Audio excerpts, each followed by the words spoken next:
Hello, this is Marian Pena coming to you from seamstobesew.com.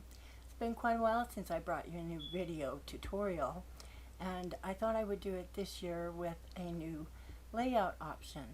I'm going to mainly use Electric Quilt 8, but I want you to know that there are various drawing softwares that you can use, that you can incorporate the same ideas and techniques to.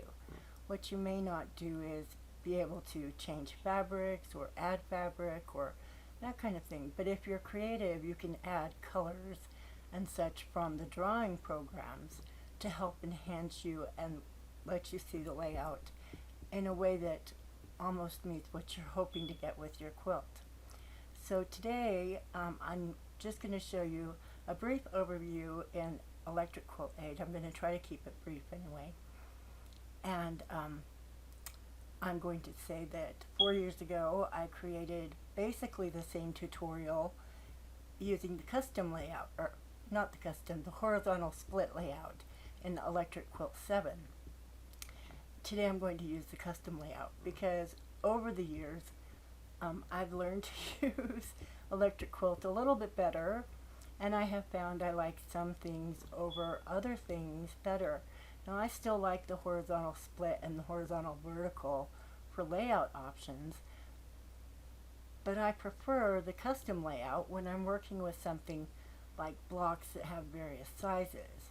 And because this year's roll-along incorporated those various sizes, it makes it even more fun to be able to try and work with your custom layout to get everything to work properly. So I'm going to tell you that first I used, of course, Electric Quilt, and I did use EQ8. I'm not as familiar with EQ8 as yet, excuse me, because I'll be honest, I just really do not use it a lot. I do use it, I just don't use it for what other people tend to use it for. The other, you'll need photo editing software. Now EQ8 has photo editing in a limited capacity. I would recommend that you use an actual photo editing software. I've been a Paint Shop Pro user for, oh my gosh, probably 20 years.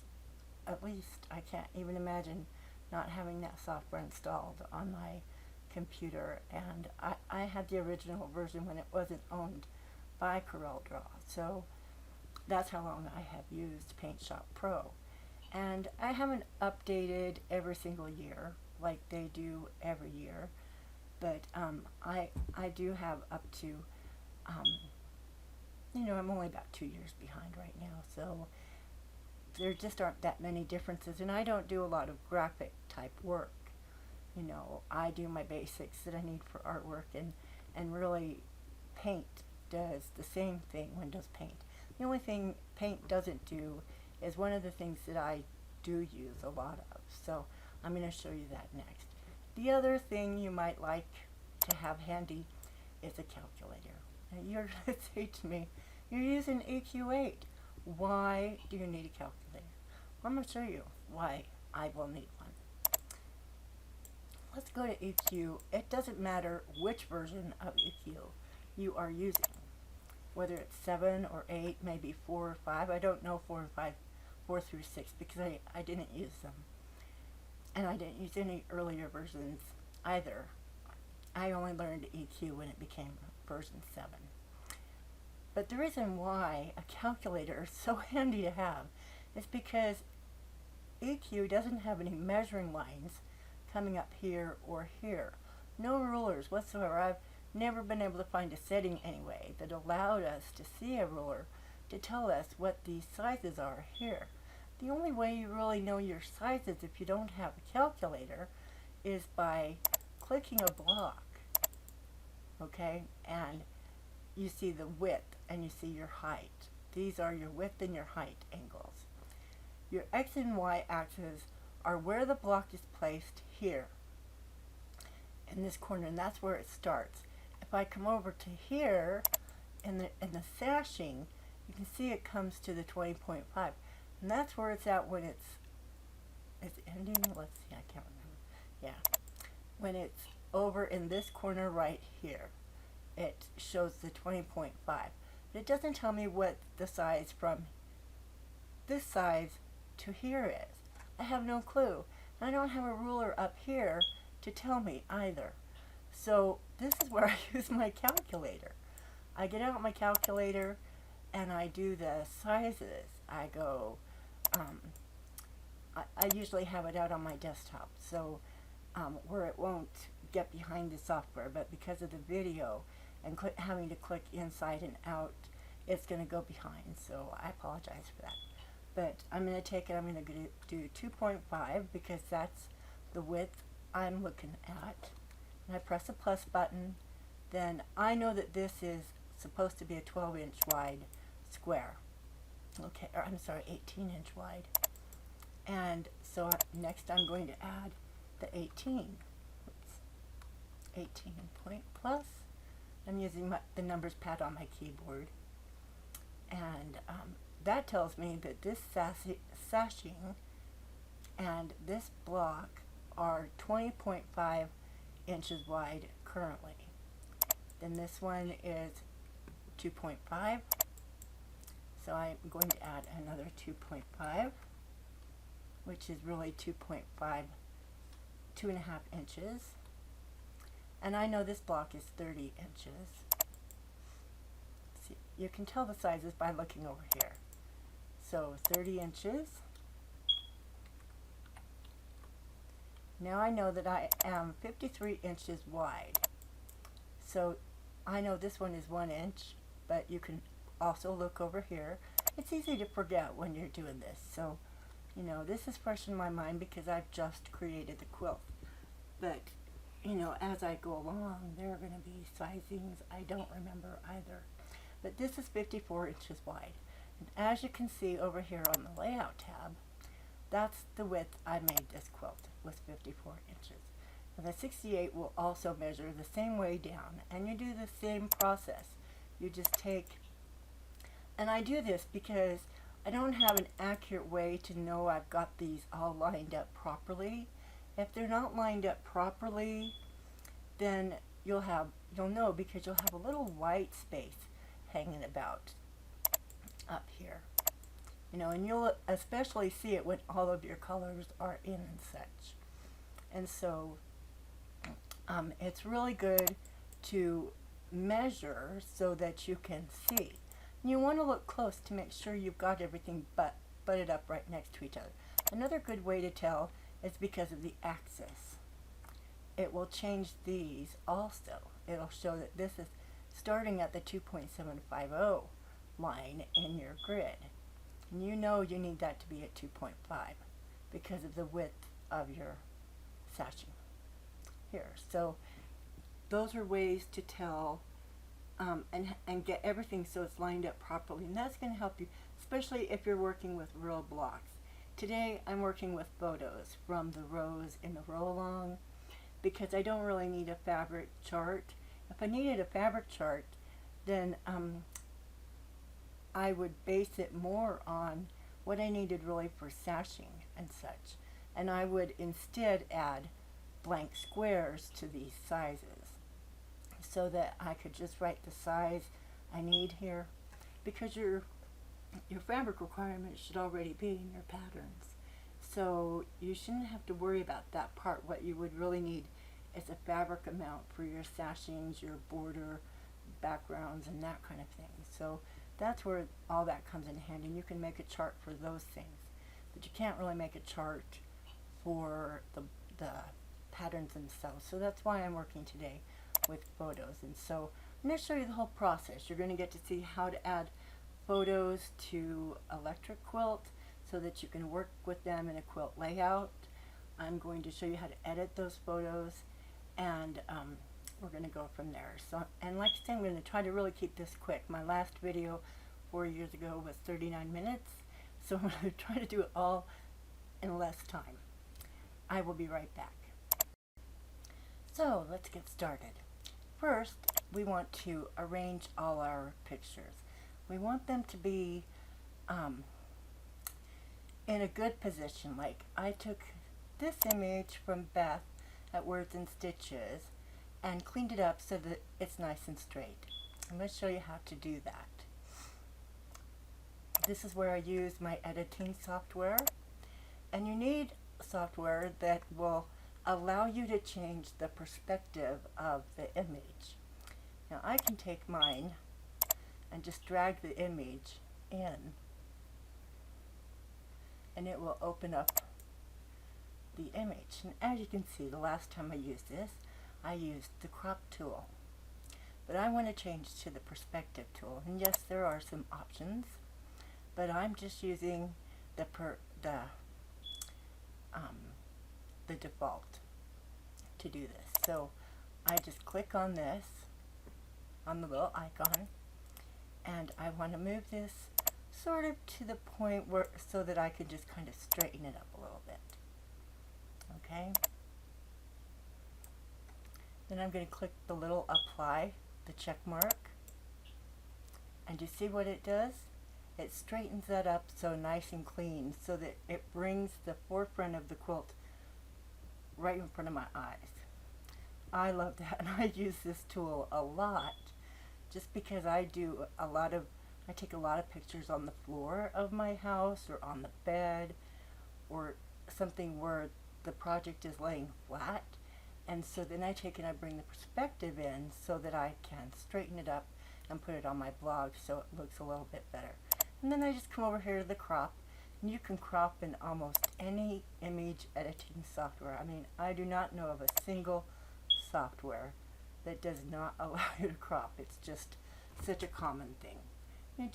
You put the crop into the place where you want it, then you just double click in most cases, or sometimes you'll click the words crop up in the toolbar, and as you can see, it has cropped this image to a usable form for me. And then I would just save this.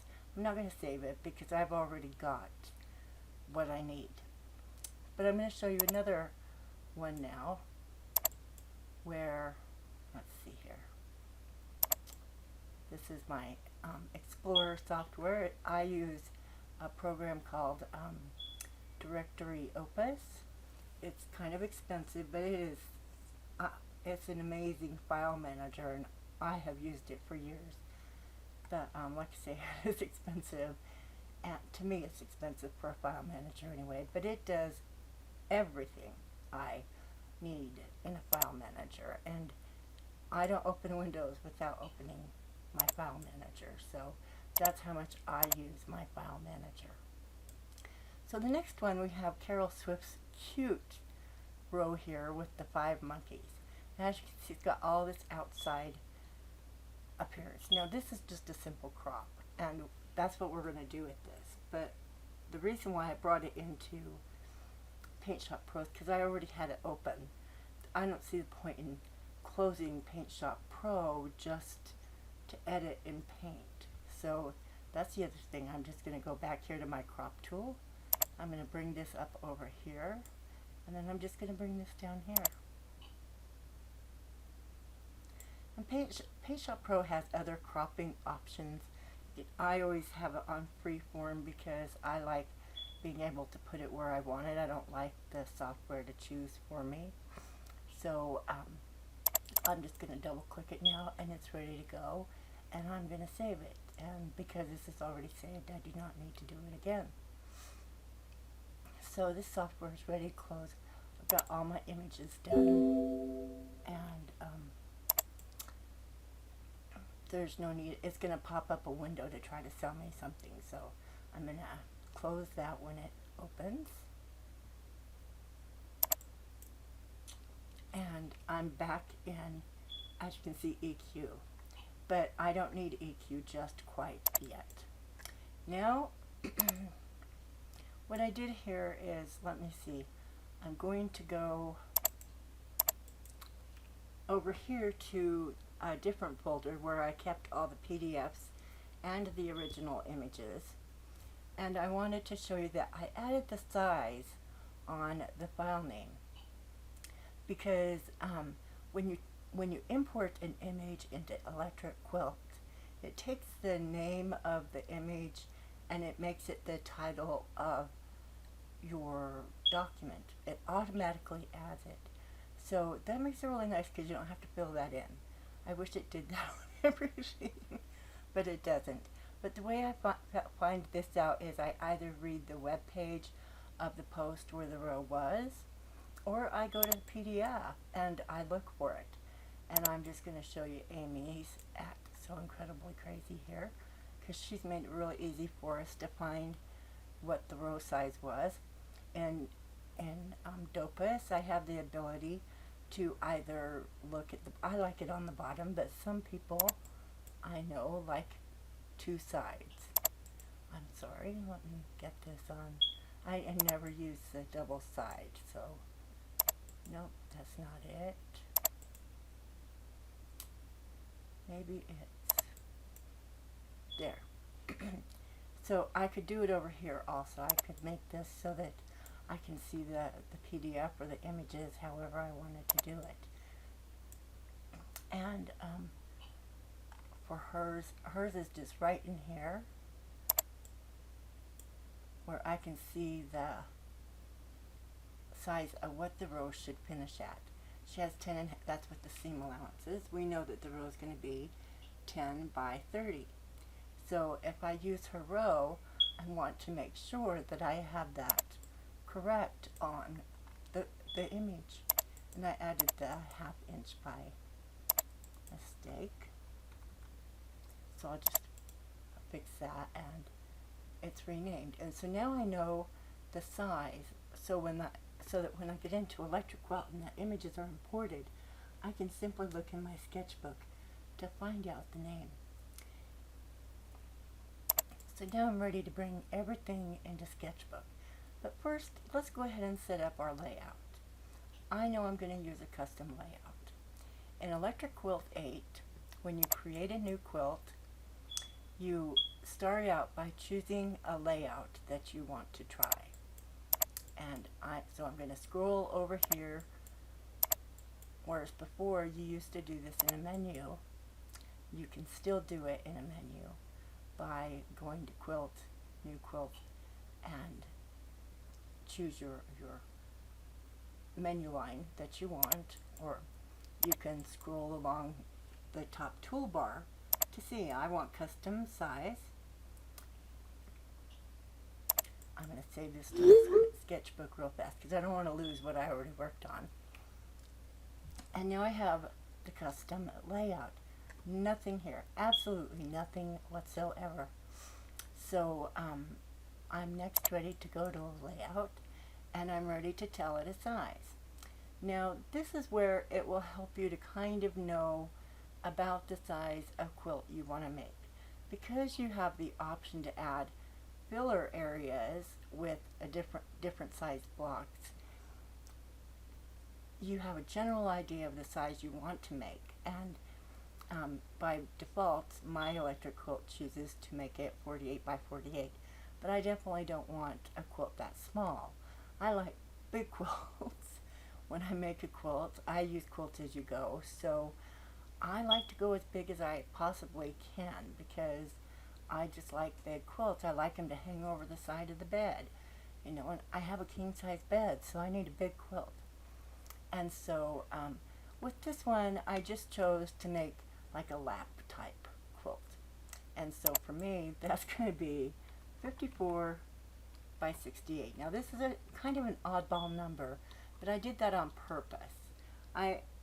You have a general size of quilt you want to make, and so you know what's going to fit snugly and warm around your body and how you want to cuddle in it and that kind of thing. And do you want a lot of blanket hanging over the sides, or do you want it to be, do you want to be fighting to get every little inch of that blanket? I don't like to fight.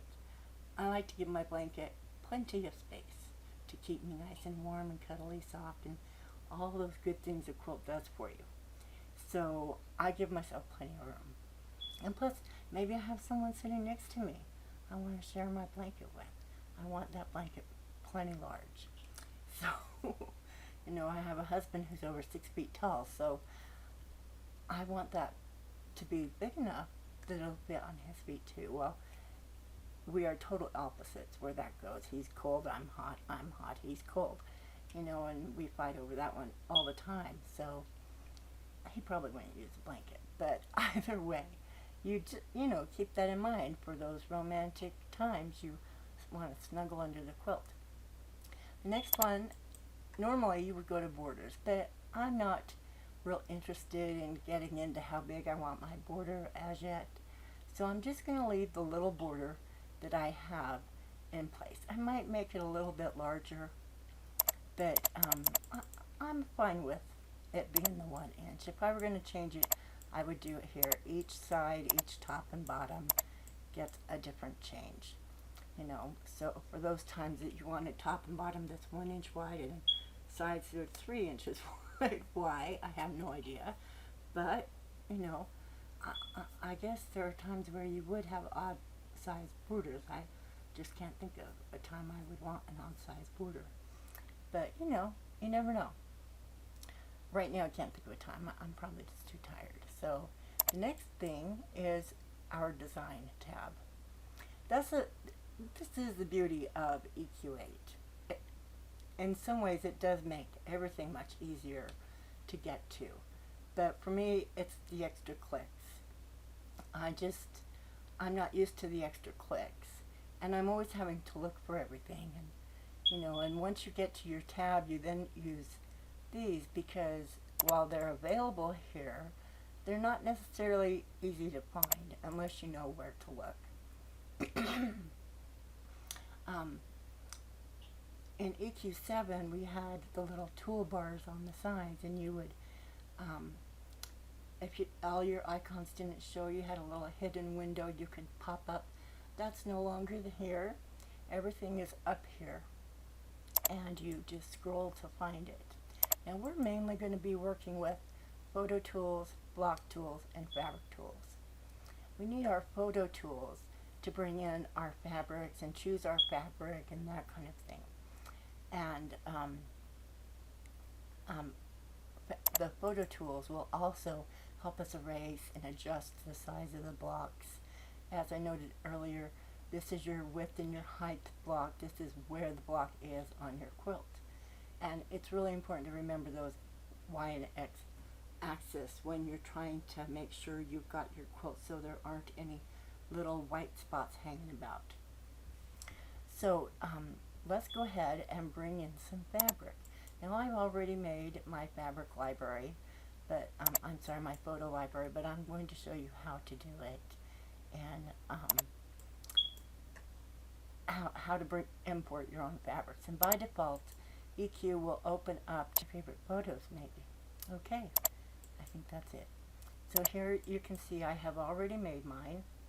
And if you are going to make your own library, you could just come up here, choose My Libraries, Create Library, type in a name, and off you go making your own. These are from EQ7. From when I had EQ7, it brought in all those settings and set all that up for me. So all my photos that I had before are here now, as is Once Upon a Story. I have not made this in EQ7. I have done this completely in EQ8. So, but the process is basically the same. The buttons are just in different places. Once we've created our library, we're going to add some images, and we want to go to that folder where we had our images. So we want to click Import from Image Files. If we chose Project, it would choose the PJ8 folder, and you would go over there to find your photos, or your project. Then you can pull the photos from that project. So here we go with the folder that I was in before. Please let me take a drink, I'm sorry. When you're choosing photos, if you already know the rows that you're doing, you can just choose the pictures of those. Now this tutorial is based on the idea that you either have photos of the rows you want to do, or you've already made your rows and now you're ready to choose the layout. So, you know, you can pick one and do them one at a time, or you can click your Control key and choose a second one. Well, I wouldn't want that one, but I would want this one. And if you click your Shift key, you can click all of them and just add all of them. Or you can choose all of them and press your Control key and undo the ones you didn't mean to do. So it makes it nice in that respect. This is in most softwares, it works like this. So I'm just going to bring in, whatever I bring in is going to be a duplicate, so it doesn't really matter. I'm going to open it, and this is the same procedure here that I'm going to do that you would do whether you choose one or you choose all. Okay, so I brought in one. If I had 30 in here, I would do the same thing. I would choose select all photos. That would select all the photos in this window. Then I want to copy them, and this is a really important step. If you don't copy them and then move them to your favorite photos and paste it in place, as you can see here, it's pasted in place, then save your library. What will happen is that photo won't be there the next time, like when you close your sketchbook. I think it's probably still there right now. I'm not sure. Import results. Yes, it's still here right now. So, you know, if you messed up or didn't get it right, or pasted or copied or whatever, you could come back and copy them. But the moment you close this window and you go into EQ itself and start working, these photos will no longer be here. And that's because they're just imported. They want you to decide what to do with them. So that's why it's really important to get what you want selected, copy it, then go to the library you want to put it in, and then paste it in place and save it. And then that way you can go back to your library. I'm in the wrong tab, obviously. And you can add the ones you want to Sketchbook. And we do that somehow. I forget. This is what happens if you paste a duplicate. One or more of the selected images already in Sketchbook. But this is the way I can remember how to get it into Sketchbook. You copy all the ones from your... At this point, it can become time consuming. Well, the actual amount of time for putting the pictures in your quilt and such doesn't take a lot of time. It's creating your layout that allows you to either make this a short period of time or a long period of time. We all want to have a layout that we like, and working with rows can be somewhat tedious because you're trying to make everything work, make everything fit, and while you may not get to use all of the rows, you can certainly try to fit in as much as you like. When you're, I would encourage you to stay with photos in particular. Stay on layer 1. It doesn't matter if you're on layer 1, layer 2, or layer 3 when you're working with photos. But with layer 1 is really meant for working with pieced blocks and that kind of thing. Layer 2 is working mainly with motifs. And layer 3 is for the quilting part where you add stencils or you add sometimes text and other things. You'll only see the text on the windows where it's allowed to enter it. So you can keep those things in mind for other for fabrics and blocks and such like that. But when you're working with photos in particular, it doesn't matter so much. We want to stay on layer 1 because for our filler blocks, we're going to add a plain block or pieced block, depending on what you decide to do in that respect. And that's where you want to stay on layer 1 anyway. So during this whole process, I stay on layer 1. And that's really, the layer tabs have always been just down here. I don't know if you can see them. I'll try to move by electric there.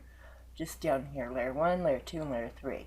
And usually you can switch back and forth. When you're adding motifs, you come back to layer 1 to add background blocks. So since I work a lot in motifs, I'm back and forth in layer 1 and layer 2, always adding the backgrounds. When you work with photos, you're also dragging them on the table. Even though you're in layer 1, you cannot, now watch me be proven wrong, but when I did this yesterday, made that quilt, I could not get anything. With layer 1, you're supposed to be able to take a block from this window and just click and it adds it. But this is not the case with photos. And I'm just going to take and I'm going to put some of my rows into the quilt work table. Once I have all my rows in place, I can kind of hover over the rows and see what they are. I do already know what some of these sizes are. I don't know all of them, but I do know most of them. And this way, I'm going to take and I'm going to resize them also so that I'm ready to go. And I can use my tab key to go from the width to the height. And I do try to use my tab key. I'm not big on shortcuts ever. I'm not a big fan of keyboard shortcuts, but there are some things that are a little bit easier. And so I'm just going to try moving these up so they're kind of out of the way once I have the size in place. I want the size on the table because you're working with your blocks and you want to kind of work around them and that kind of thing. And I'm sorry, my throat is very scratchy.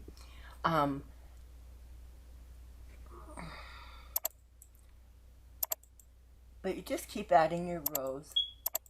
And if you find that you have a problem where like one of these rows won't drag once in a while, when I was making the quilt yesterday, I would drag some of the rows onto the workspace, and I would go to set the size, and when I would when I go back to the set photo button, it would not let me drag any rows back onto the workspace, and I don't have a clue why. I mean, I only had 3 or 4 rows in the workspace, and I do like to have a few rows, 5, 6, 7, somewhere in there that I'm going to work with, just so that I can move my blocks around, my rows around, and see how I'm going to place them. And if you decide to change your size at some point also, it is going to affect your size of your blocks here that you've already taken the time to resize. So it's better to know the size of that quilt or make it too large in some ways, and then go back and later reduce it so that you have some idea of what I don't know. I'm just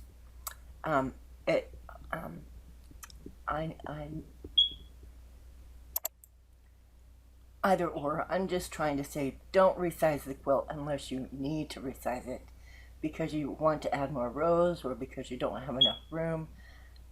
Think about, if you're going to add more, be prepared to resize all your rows and your blocks. And that's all I'm just trying to say. There is also a setting up here when I'm working with normal blocks. I will take and I will change the, I'm trying to think where it's at now, setting blocks size. And you can take and change from the use size recorded in the block, which is what is normally in here, but EQ will remember this setting, whichever setting you put in place. You can, if you made all your blocks, say you're working with blocks and not rows, and they're all the same size, I would come in here and I would make sure it says use size recorded in block. Because when you put them on your table, your workspace table area, they'll go in at the size that you used in the block work table. However, if you worked in a really big size and you only want 12-inch blocks, I would come in here and change this to use the sizes entered below. This is where you could enter 12 by 12. When I was working with this yesterday, I was of the mindset that my blocks had to come in and should be, most of my blocks are the 9 by 18 size. I didn't put the 30 by 30 because even in a large quilt, you're not going to get a lot of places for that 30 by 30 block. And if you have a 60-inch wide quilt and only 90 inches wide, you could get 3 per row. I'm sorry, 1 per row. But you're not going to, unless you're going to just put the 30-inch wide blocks, you're only going to get 6 rows. And while that's all well and good, you might want to add some of those others, so you have to leave some spots for those. And that's where having this in place is helpful, because sometimes when you're dragging these photos on, they don't come in at the size that you think they should be. They will come in at the size of whatever they want to come in at. So this one came in at 17 by 8. When I dragged this in, it was 29 by 16. But this is only a 9 by 18 row. This I believe is a 12 by 30, if I remember right. I'd have to go back and look. Yes, it's a 12 by 30. This is not a 30 by 30. Just a sec. When I make a mistake, this is where I can come back and I check to make sure, because I had dragged the pictures in and then realized some of the sizes I got were wrong. And so I will, okay. So, this is, oh, that's interesting. I guess if you have a background or something on here, you can click it in place, but I want to keep that so it's a Control-Z on my keyboard, and I'm going to fix this really quick so that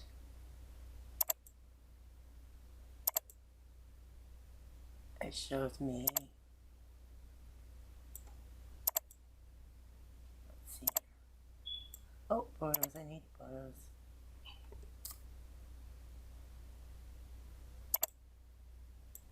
I'm going to do this real quick with the video off. Okay, I have found it, so I'm just going to quickly change. Where do I do that at? No, I want to edit note card. 9 by 12, 9 by 18, I'm sorry. And that way it's fixed, and it will show up correctly here also, so that I know that this needs to be 9 by 18. So 9 and tab and 18 and hit enter. And that will change that size to where it needs to be. This one was, what did we say this one was? 12 by 30? So it's the same thing. You can just come through here and add your rows, get them how you like them. Then you can start playing with, once you get enough rows on the table, you can start playing with how you want them to look in your quilt.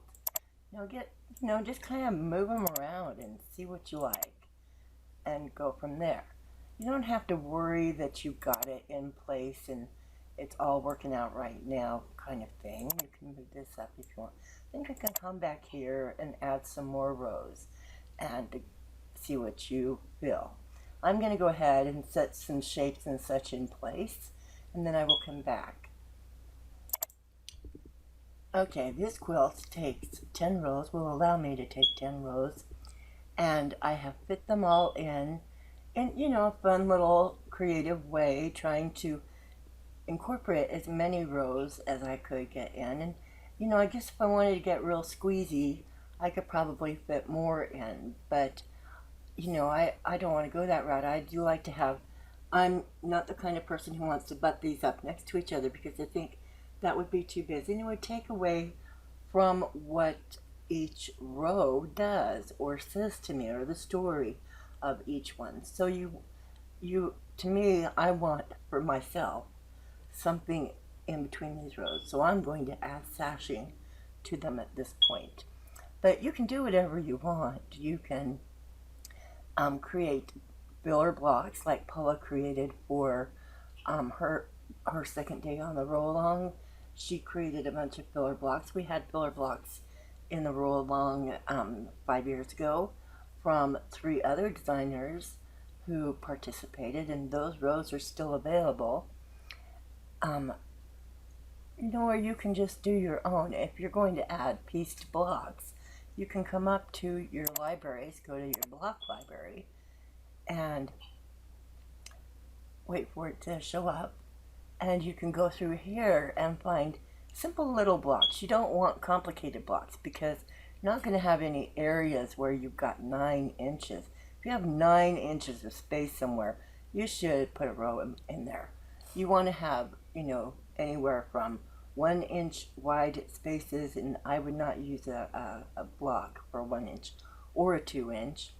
If I were going to do a 2 inch, I would use 1 inch squares and just do different fabrics, like a red, black, red, black, red, black, red, black kind of thing. As the in between, that would be for a really small width. For a wider width, if you have like 4, 5, 6 inches wide, you could take and do a very simple block. Like I said, I would not want to take on one of these. They're just too complicated, and you'd be making too many of them to do that. So I would come down to the 4 patches. This is what I was talking about, this type of row. When you have something really small like a 2 inch or a 3 inch, you're just going to have 1 inch or 1.5 inch strips to work with. So you want to have something that's really easy. And I have always said I was not the kind of person who opens my seams, but when I do work with mini blocks like 1 inch or 1.5, I will actually open my seams because I want that quilt to lay as flat, or that block to lay as flat as possible. And you won't get that with little minis if you press your seams to one side. Now, I'm a traditional press the seams to one side kind of gal, but when it comes to mini blocks, I will open the seams and do it that way. And when I do open my seams, I make sure I quilt a little extra in there because I want to reinforce all that. I don't know why. I come from clothing. I have been taught to open my seams, to press open my seams when I iron. And my clothes, it's not like I made clothes that fell apart, but for some reason when I'm thinking of quilting, I don't think of it in the same way. So I don't know why. So anyway, you can use a block like this for 4 inches to 6 inches. Using something like this or this, it just gets really complicated when you're setting them all next to each other, and at the same time you don't want anything that's going to distract away from your rows. So to you I say try to keep it as simple as possible. I'm the kind of person who does like checks. I do like these triangles. I like half square diamonds, that kind of thing. I as much as I love a log cabin, wouldn't necessarily do a log cabin as a filler block because I'm the kind of person who likes to design different layouts with filler blocks. So keep that in mind, and as you are doing that, you can add these to your sketchbook, and with just clicking the block and going up to this tab and clicking add to sketchbook. Anyway, I said I was going to fill mine with sashing. So that's pretty much what I'm going to do. I'm going to stick to that idea for right now. If I want to add filler blocks, I'll do it later when I'm working on putting the quilt together and such. And I'll think about what I want to do at that point. For right now, to keep this short and simple, I'm just going to go over to block tools, and I want blocks. And I want to add a filler block. I don't know if I still have my filler block here or not. Yes, I do. I colored it. It's from my other quilt that you see here in the layout. This is the just a filler. It's just a simple sashing.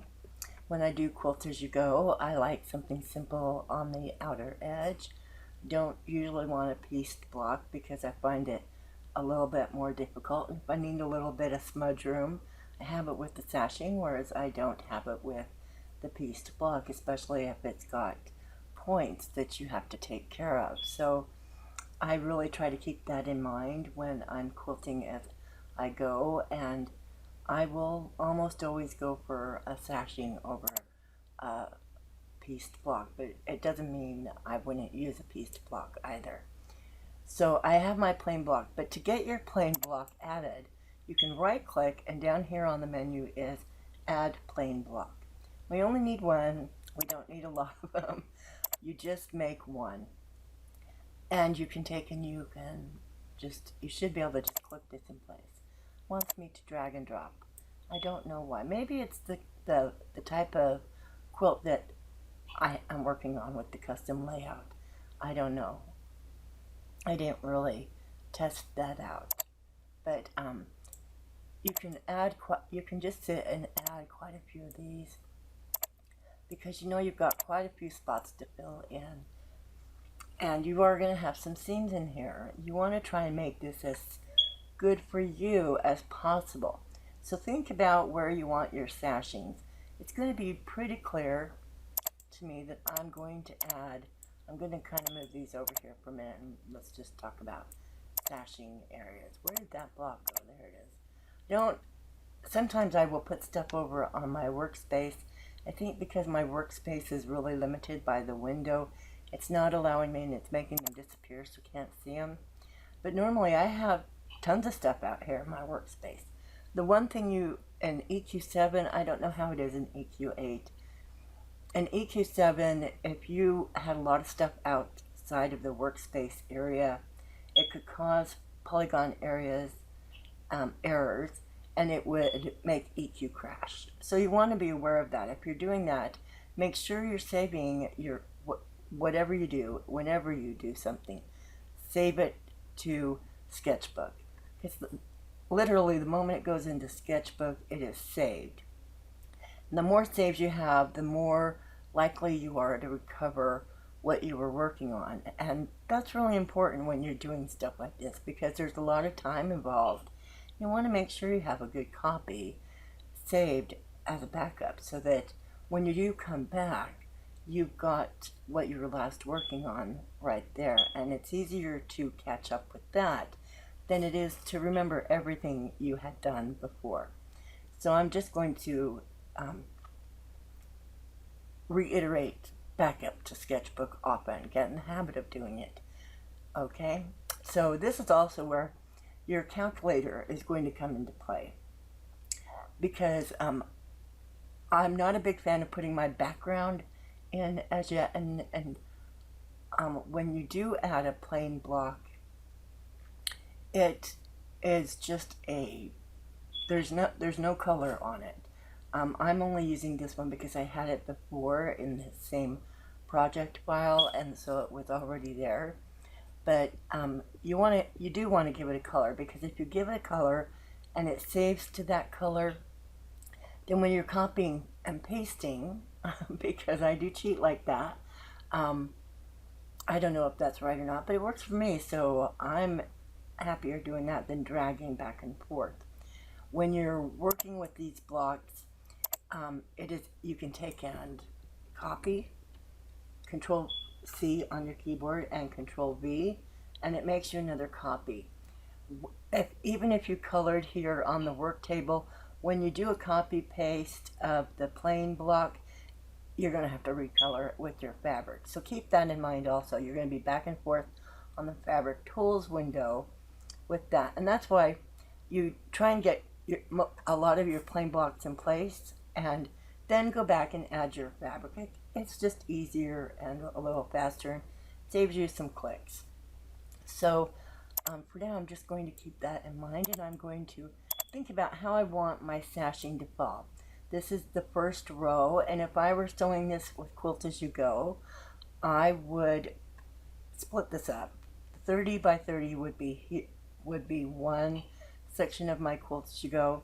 The one thing I'm not consistent with in Quilt As You Go is with my backings. I usually have a lot of pieces. I like to work in small sections. So when I Quilt As You Go, it's usually a 12-inch block. If I'm doing a row, I might do an entire row at a time, but I wouldn't do 2 rows unless they both fit in that 12-inch area.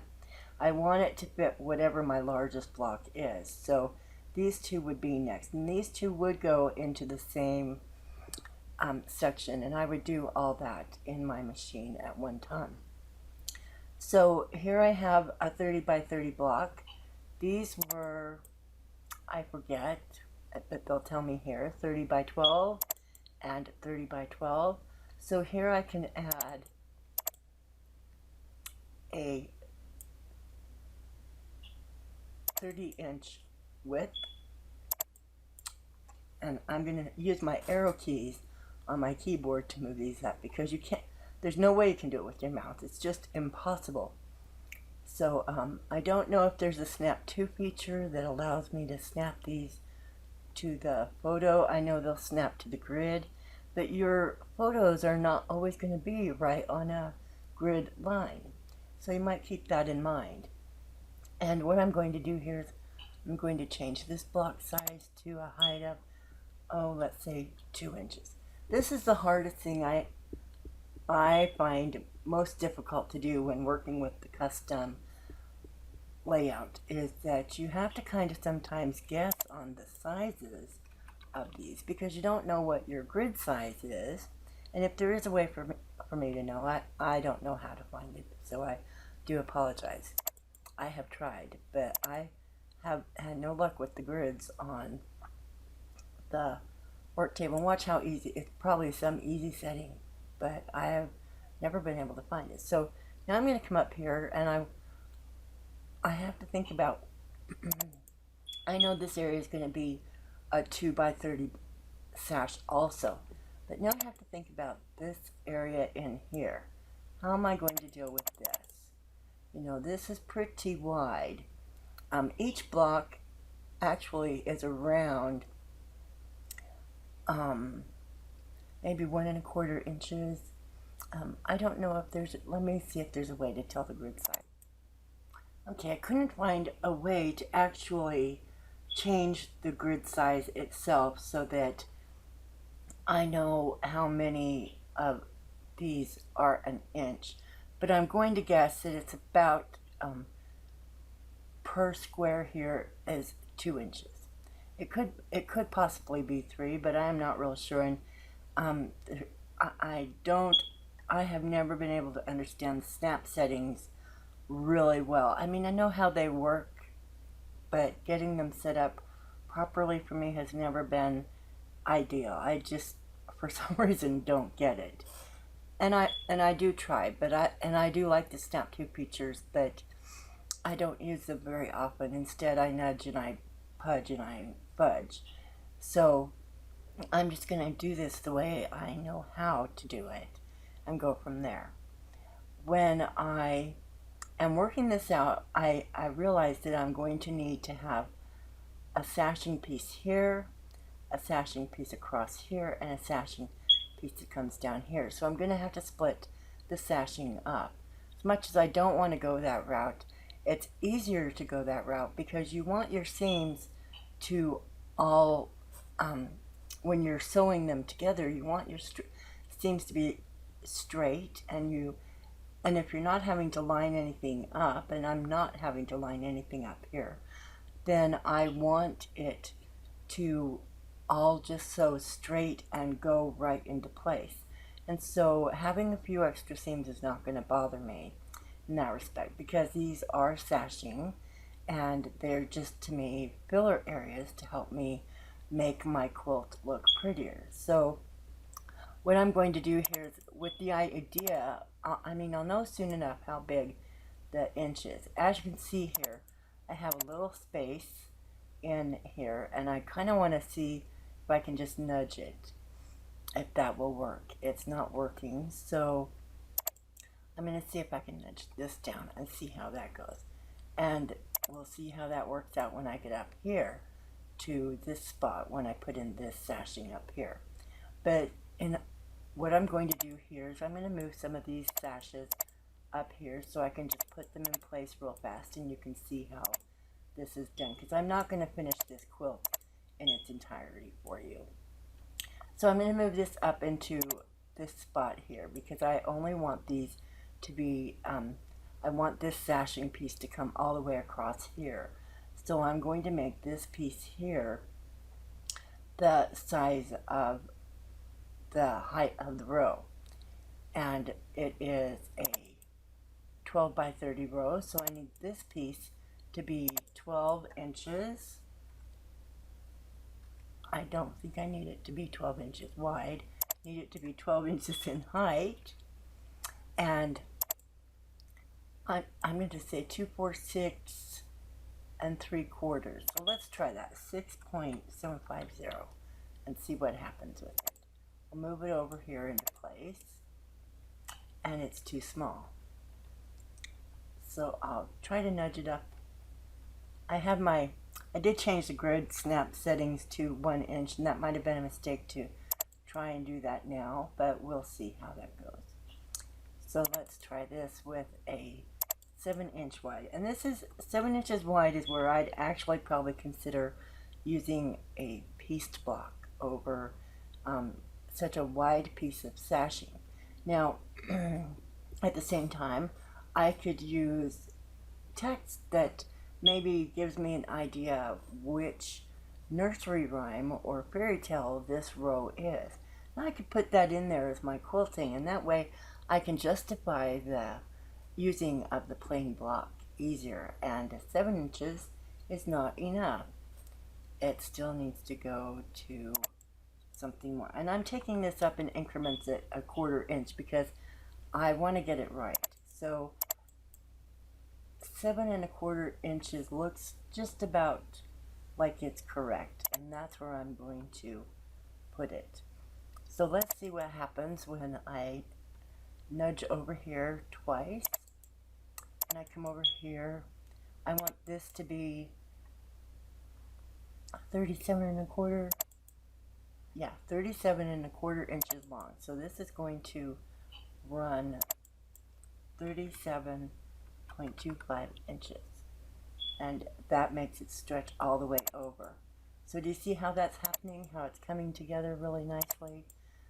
I'm going to take and I'm going to put this one now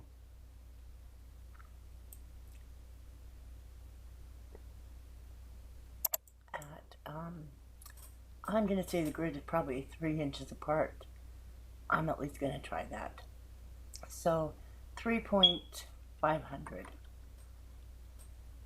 I don't want that in height. I want that height to be 14, and then my width is going to be 3.500. Let's see where that takes us.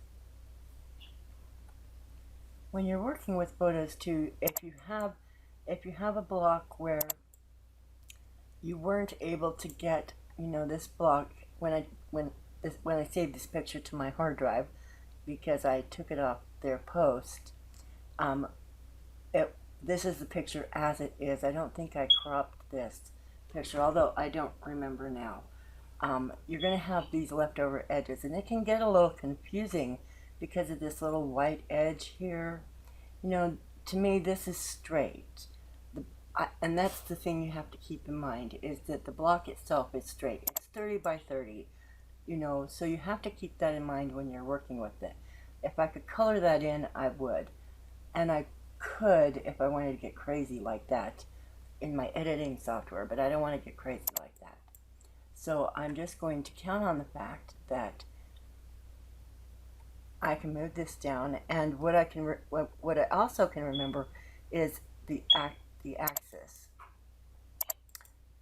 The axis should be at 30, so I can also take and put it there, and that will nudge it right up against this block here, so that these two are right next to each other. So I'm going to take this block and I'm going to take off by the width and make it 250.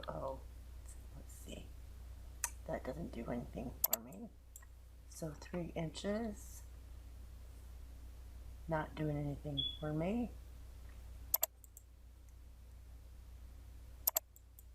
Making sure that block is the same.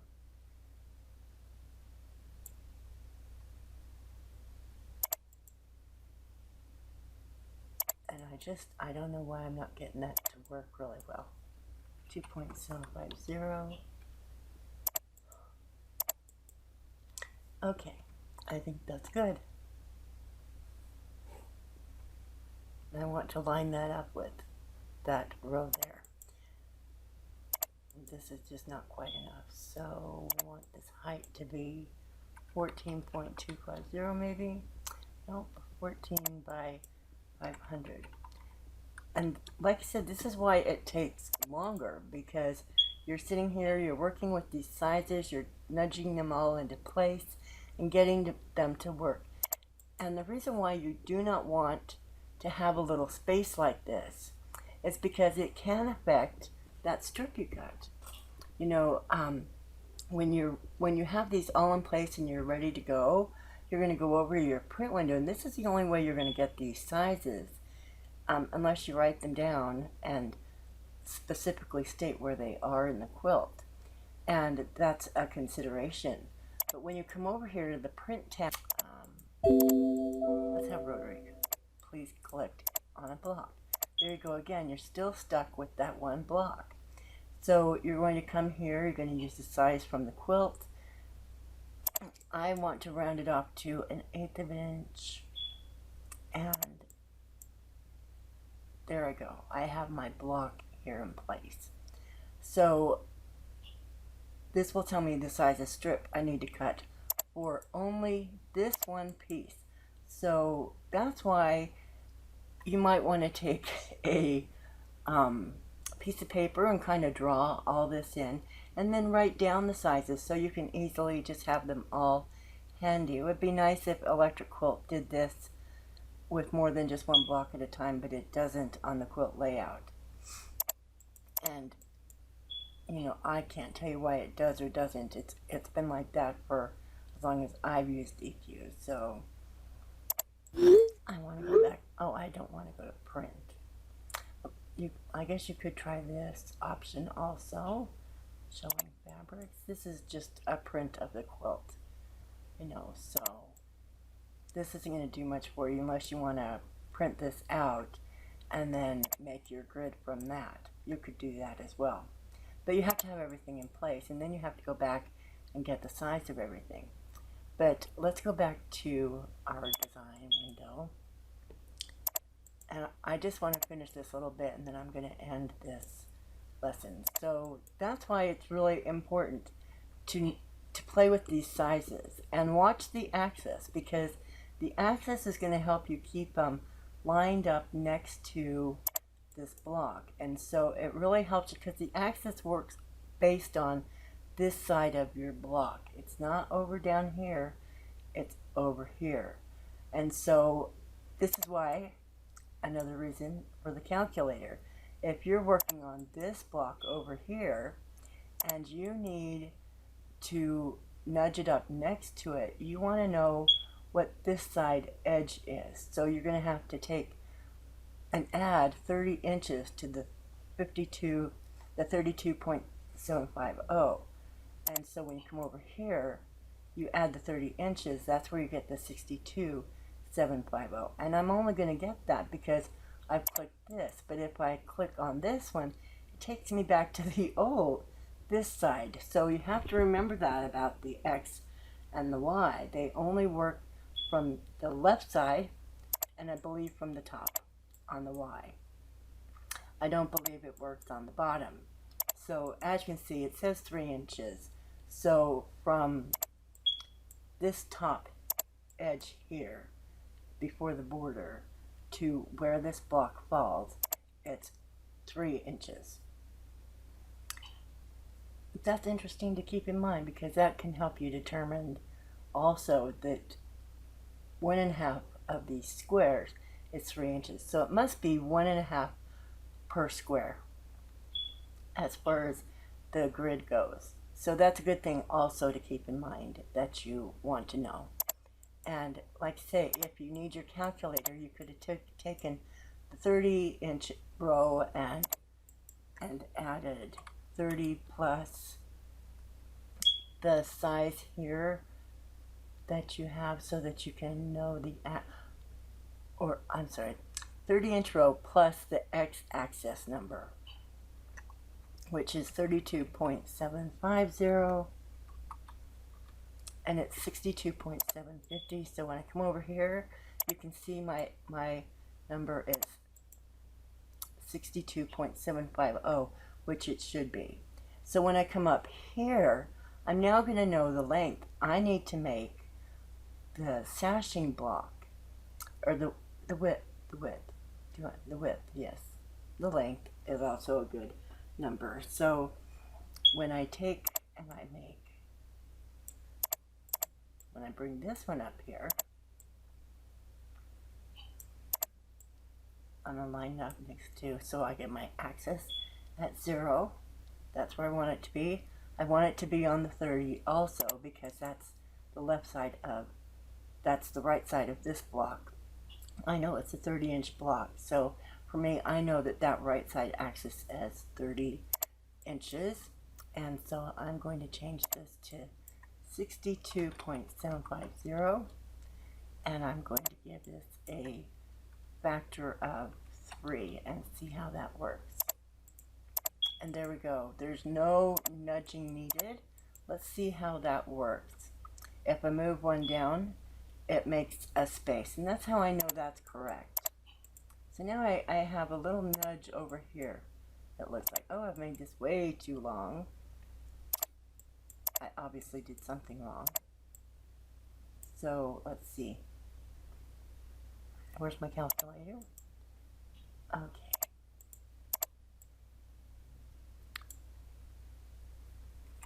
I don't know if you can hear it. My dog is snoring. This is a 30-inch wide row, so I know for a fact that's got to be 30. Then we have 2 3/4, so we're going to add that. 2.750, and I may have missed. Okay, we're okay there. And over here we have a 7 1/4 inch, and that's where I made my mistake. 7.250, and so I need a 40-inch long piece of sashing. That's where I could, because I just assumed. Okay, and there it goes. It should fit all nice and snug as a bug. Okay, don't let this white piece fool yet. It is right on the line. You just have to keep that in mind when you're looking at that. And as you do these sashings and you start to get them into place, you start to see there's one thing I do want to add on here, and that's just a little bit of a correction that I think needs to be mentioned. When I was talking about adding the photos to your sketchbook, I had said to copy and paste them over, which you can do. But the other way to do it is to close out that window and go to your sketchbook. You can then go to your favorite photos, your library, click on the photos you want to add, and it's the same process. Use your control key or your shift key, or you select all photos, and then just add them to sketchbook. And let's see, I think other than that one, yeah, if they're already in my sketchbook, it's going to tell me the same thing, that one or more is already in sketchbook. But if it isn't added to sketchbook already, it will add what's not added. Like this one is not there, even though it's there in this other capacity. No, because it's a duplicate in the library. But other than that, that's where I messed up. Is I'm so used to EQ7 that I didn't think to look up here, and I realized when I was taking one of my drink breaks that that's where it was. So I just wanted to make that correction in the video because I think it's worthwhile to do. So anyway, now that we're pretty much finished with putting all our sashings in place, as you can see, I have pretty much finished it off. I wanted to show you about adding the color. I also wanted to show you a quick trick that I mentioned earlier in the video with a little text note. When you're copying and pasting your sashings, you use the copy and the paste feature. As you can see, it's really easy to do, but you can continue to press Control V and it will add the sashings that you need. So I wanted to just reiterate that you don't always have to copy, paste, paste, paste. You can copy, paste, paste, paste, paste. And so that's what I wanted to show you really quick, what I meant by that little text note. Second, we want to come over to the fabric tools now, and we can choose a fabric of our choice to add in to our sashing. And I thought that this time I would just kind of try and make this a little different.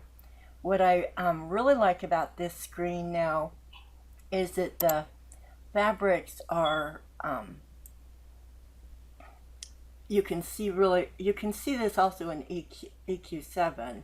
There's a little top one that shows you more of the fabric, but it really shows up here, and I really like that. I'm going to switch all of my colors to black, and so I want to put in one black, and then I think it's the spray can. I'm going to test it real quick. Well, I guess you can't do it in the custom layout, but you can use the EQ spray, which is like an EQ4 or 5 feature, if I remember right, and actually spray all of your sashings, but I can't find how to do it here in EQ8, and I don't really want to waste much more time. So I'm just going to put these fabrics in place and show you how this all comes together, so that you can see it really quickly. And as I said to you before, this is a quilt as you go kind of thing for me. I would do this no matter what. I love using black in quilts, mainly because I think black enhances the story that you're telling over what white does. To me, white blends too much, and we all have different eyes. You know, we all like different things. So I'm not saying that white wouldn't do something nice for me. I just don't like white. I have never liked white. I don't even own white clothing. I own one white blouse, and that's it for white with me. So I've just never liked white. If I'm going to do a background, I'm going to choose something dark. It doesn't mean I'm going to choose black all the time, because I like purple also. I love forest green. I just like dark, because I think what you see here is you see how the rows just come out and pop now. If I had this in white, I think it would just all blend too much. And that's what I'm trying to say when I say I don't use a lot of white, is that, you know, it really makes a difference to me. And the other thing about this is that when you do get your fabrics all in place, and like I said, I don't like to do this until I am done with the quilt, this is where you're really going to notice those nudges. So if I were back on my block tools window, and let's say I had a nudge here, this is where I'd really start to see what's going on. And that's what I just really quickly wanted to point out to you, is that you would in fact you could fix any of those nudges that are in place. You pretty much know everything is okay. You can check your X and Y nexuses. This seems off. This should be 30 to me. So oh no, that's wrong. I'm selected on the wrong thing. This should be 0 and 0. This one should be 30. you kind of get to, as you get used to this, you get, you get better at it. But for me, the X and Y nexuses are important. I didn't really understand that 4 years ago when I first did this tutorial in EQ7.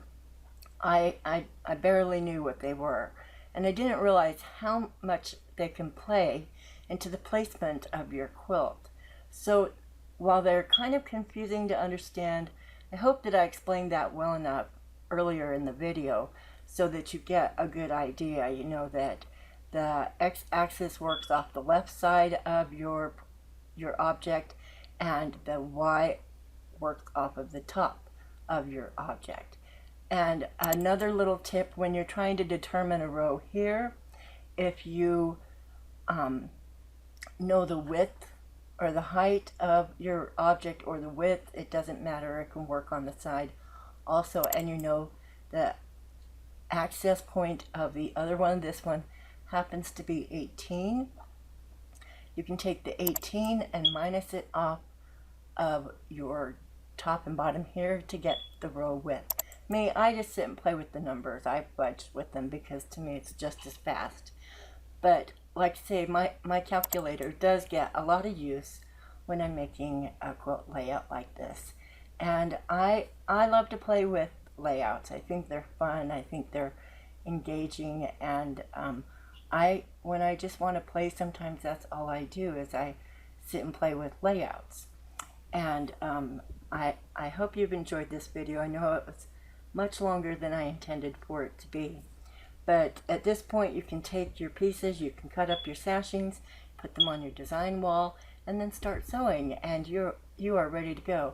I showed you how to print your layout. You just go to print and export. This time we're going to click our thing, and we can see here what the width is. We want to be on the print window. We print, we choose our rotary cutter, and we have to do this for every single piece. So it's not a fun process, and you might want to label the pieces in a way, like edit it with, sash under first 30 by 30. Something so you know what it is. You could just label them 01, 02, 03, but that'll get difficult if you have a lot of sashings going on between your rows. So just keep that in mind with what you're doing. I don't have a foolproof way for that. I just know that when I do this, sometimes I'll just come to EQ and I will hit the print window and do my rotary cutter, or I can also do this on the design tab, and I can select the block, and I can also see the size here. The only thing you have to keep in mind here is that you're going to add a seam allowance to these, and so you need to remember that you're going to cut this at 33.750 and 4.750, and printing those pages will at least tell you that when you're doing this. So you want to keep that in mind for what you're doing. Printing a fabric chart is only going to be necessary if you used different fabrics in your sashing. Instead of sashing, you used piece blocks. That's the only reason why you would maybe want a fabric chart, so you can see how much fabric you would need. And at this point, there's not much else I can say to you.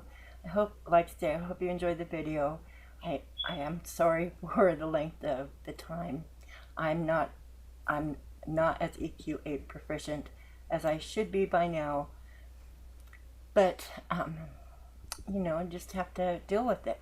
So I will see you again. I'm going to make a really quick video showing you a different way to do this on the custom layout that you might like a little bit better, and it will be extremely quick.